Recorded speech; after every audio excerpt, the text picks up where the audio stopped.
Il y a l'ancien numéro 2 de l'usine AZF qui était responsable de fabrication.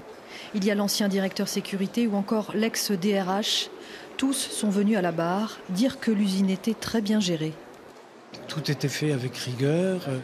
Le temps qu'on pouvait passer à relire des procédures, à regarder les manques qu'il pouvait y avoir, les détails, à les refaire, à remettre en cause.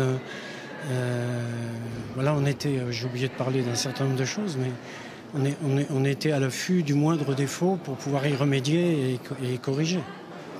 Certains de ces hommes venus témoigner sont encore émus 15 ans après les faits. Le 21 septembre 2001, ils ont dû gérer une catastrophe sans précédent, une explosion qu'ils n'avaient jamais envisagée dans aucun plan de prévention. Notre première priorité, c'est isoler les fuites potentielles de gaz, évacuer les blessés.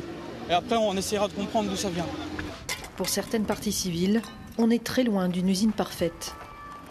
Cette usine modèle, nous savons, parce que nous connaissons le dossier, qu'elle n'a jamais existé. Et nous savons aussi que quand il parle du risque du nitrate qui a explosé, nous découvrons que dans les procédures, il s'était employé à nier le risque d'explosion du nitrate. Alors comment peut-on informer les salariés?